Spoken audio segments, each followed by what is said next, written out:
Bisaw.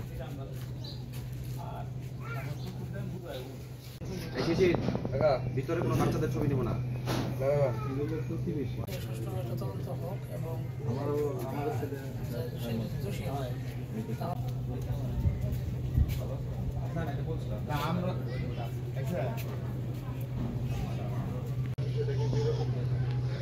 আমার মনে দেখলো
হুজুরে যে ওরে ডাইকে নিছে আমি এটি কিছুই জানি না, কিন্তু শোনার পরে যখন ওরা কেস করে আইছে তারপরে জানছি। কিন্তু এটি তো সব মিথ্যা কথা, এটি সব মিথ্যা কথা। খায়রুল হুজুরে যে আমার মেয়ে দর্শন হয় নাই, তো আমি তো এটি বললাম তো আমি এটি জানি না কিচ্ছুই। ও আইছে আয়া হারলে হুজুরে ওরে ডাইকে নিছে, ডাইকে নিয়ে যে ওরে থানা পর্যন্ত নিছে এটি আমি জানি না, কিন্তু আয়া হারলে তারপরে জানছি যে কেস করাইলো। এখন খায়রুল হুজুরে তোমার কি নাকি করাইলো, কি সমাচার, আমি তো এটি কিছুই জানি না। ওর বাপের নিয়ে গেছে, কিন্তু সবকিছু হুজুরেই করাইছে। করাই হারলে পরে ওরে খালি নাম হইছে আর ঠিকানা হইছে এটি কইছে। কই হারলে কইছে আনি এনো টিপ দিন, সিগনেচার দিন। ও সিগনেচার জানে না, টিপ দিছে। তারপরে আর ওরে কোনো কিছুই জিগাই নাই, যা করা খায়রুল হুজুরেই করাইছে। কই হারলে খালি কইছে আনি এনো সিগনেচার দিন। সিগনেচার জানি না আমি, ওর টিপ দিছে। এরপরে না শুনি যে কেস হয়ে গেছে। আমি তার বিস্তারিত ঘটনা কোনো কিছুই জানি না, শুনি নেই। হ্যাঁ, বিচার চাই। এই খায়রুল হুজুরের শাস্তি চাই। আমার মেয়েরা যে নাবালক মেয়ে, এরকম একটা খারাপ বদনাম ছড়াইলো দুনিয়া হুদ্দা, আমার মেয়েরা কি বিয়ে শাদি দিয়াম না?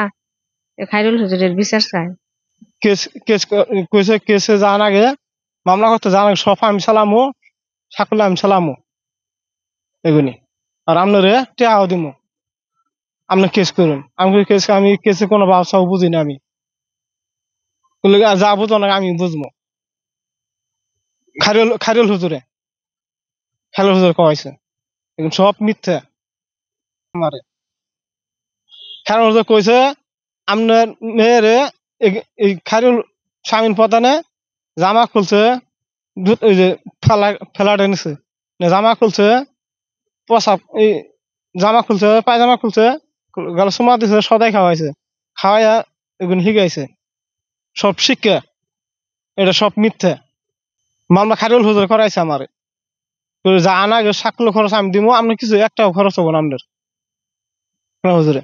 এগুলো এরা টাকার জন্য ওগুলো এটা আমি কিছু জানি না। আমি টাকা তো নাই, আর মাত্র আমার নিচ্ছে বই দেওয়া হয়েছে মেরে মেরে কইছে বাসা যায় কিছুই করবি না, তোর মার হুজুর কর, তোর মারি হালাম।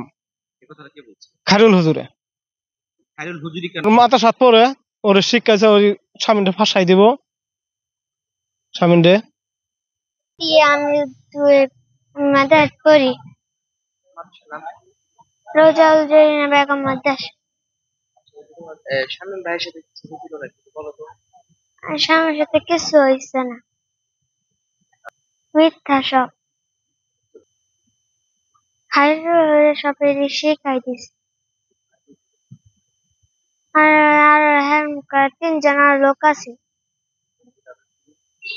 চিনি না। খাইরুল শিখাইছে।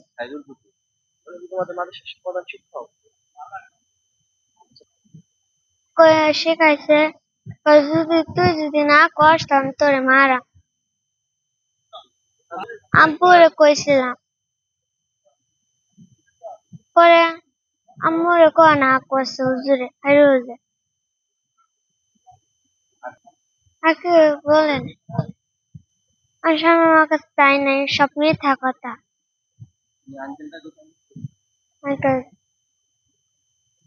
আমার কাছে যায়ও নাই, আমার জিন্দে কইছে এটি সব আমার কাছে যায়ও নাই, আমার জামা কাপড় খুলে নাই, সব মিথ্যা কথা।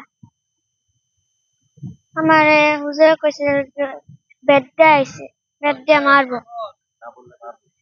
না করলে মারবো। ম্যাজিস্ট্রেট স্যারের সামনে মেয়ে বলছে, প্রথমে বলছে যে আমার হুজুর সব শিখাই দিছে। আমার চেহারা দিকে মুখটা ঘুরাই দেন, দিয়া যদি আমি এরকম বলে থাকি তাকে বলেন যে হুজুর কি কি শিখাইছি বলে দিতে। মেয়ে আমার চেহারা দিকে তাকায় বলতেছে না হুজুর আমার কিছু শিখায়নি। তা আমি বললাম, পরে আবার ম্যাজিস্ট্রেট স্যার উনি ইয়ে করছেন, ওই যে দুজন মহিলা পুলিশ ছিল তাদেরকে দিয়া তাকে বলছে তাকে ঘুরায় নিয়ে আসো। ঘুরায় নিয়ে ভিতরে নিচে খাস কামরায় আমি ছিলাম না। খাস কামরায় নেওয়ার পরে খাস কামরাতে স্যারের কিভাবে কি স্টেটমেন্ট নিছে এগুলো তার আমি জানি না। স্যার সাখার সাহেব উনি বলছেন যে আপনি যে গরিব মানুষ, মামলা চালাবেন, বারবার তো আপনার হাজিরা দিতে হবে।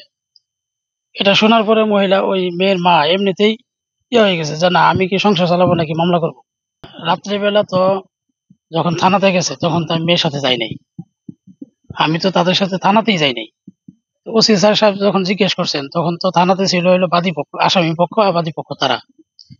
ওইখানে তো ওসি স্যার একা তাকে রুমে নিয়ে জিজ্ঞেস করছে, মেয়ে যেভাবে যে বর্ণনা দিছে ওইভাবে বর্ণনা পাওয়ার পরে স্যার এটা মামলাতে রুজু করছে।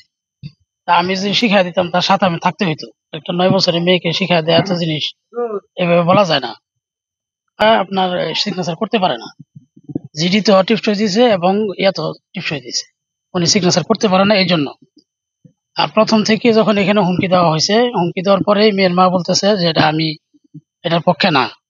তা আমি বলছি মামলার পক্ষে আপনার না থাকলে তো আমার কিছু না, আমি তো চলে আসছি। পারিবারিক কোনো সমস্যা থাকার কোনো প্রশ্ন নেই, কারণ হইলো তার বাড়ি একদিকে আমাদের বাড়ি আরেকদিকে, এবং তাদের সাথে আমাদের সীমানার কোনো বরাবর কোনো কিছু নাই, তার সাথে রাজনৈতিক কোনো বিষয় নেই। কারণ হইলো আমি একটা দলের একটা সাপোর্ট করি, এটা হলো ইসলামী আন্দোলন। তো বিএনপির মধ্যে তো আমার কোনো হস্তক্ষেপই নেই। এই মেয়ের বাবা বলতেছে হুজুর আমার নাস্তা টাকা নেই, আমি নাস্তা টাকা দিছি, কিন্তু দুপুর বেলা তারা ভাত খাইছে গরুর গোস্ত দিয়া। এবং মেয়ের মা ওইখানে কোর্টের মধ্যে বলতেছে যে আপনি মামলা উঠায় নেন, জামাইরে বলতেছে, আমার স্বামীকে বলতেছে যে মামলা উঠায় নেন, উঠায় না নিলে আপনাকে তালাক দিব।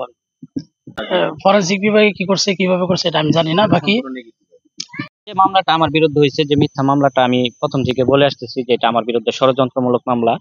এটার কারণটা হচ্ছে আমি আমাদের এলাকার লোকজনের সাথে ছোট থেকে মিলেমিশে সামাজিকভাবে যেভাবে চলাফেরা করে মানুষ ঠিক সেভাবে চলে আসতেছিলাম।